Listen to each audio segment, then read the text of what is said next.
আজকে যে ওয়াজের মাহফিল চলতেছে, এগুলো তো কোনো কোরআন হাদিস এরকম পাওয়া যায় না, কেউ বলতে পারবে না।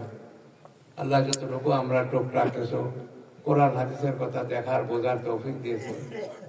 কোরআনে এটাই আসছে, হাদিসে এটাই আসছে, 7 পারার মধ্যে আয়াত আছে কোরআন শরীফ। আল্লাহ বলছে তারা যখন কোরআন শুনতো সবাই কানতে কানতে পেরেশান হয়ে যেত।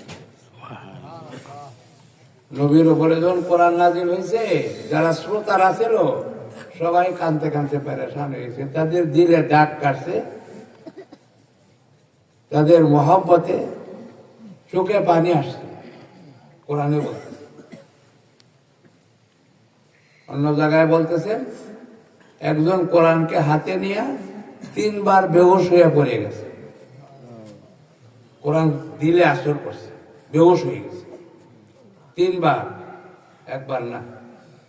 ইকরামা রাদিয়াল্লাহু তাআলা এই ঘটনা আমরা ভাববেন ফাজাইলে কোরআন একটা, এই যে তাবলীগী জামাতে তালিম করা হয় ওইটার মধ্যে এগুলো বিস্তারিত বলা হয়েছে যে কোরআনের ভক্তি, কোরআনের নামে জোরে সোরে নারায়ে তাকবীর বলা, আল্লাহু আকবার বলা, এটার কথা বলা হয়েছিল দিলের থেকে। যদি কেউ খুশিতে বলে আলহামদুলিল্লাহ ভালো নাই, ভালো আছে, কিন্তু এটাই যদি সীমিত করে তাহলে কোরআনের হক আদায় হবে না, কানতে হবে। কান্দাটার হুকুম করছে আল্লাহ। কথা বলতে বোঝেন না? কোরআন পড়লে যে কানতে হবে এটা যে আল্লাহর হুকুম, কেউ হয়তো এর আগে আর শুনেন নাই কোনো।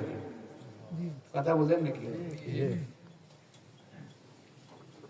আল্লাহ তো কোরআনে হুকুম করছে, এটা আমার কালাম,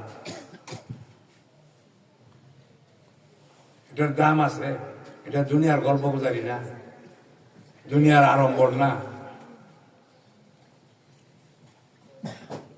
এটা দিলের থেকে শুনতে হবে।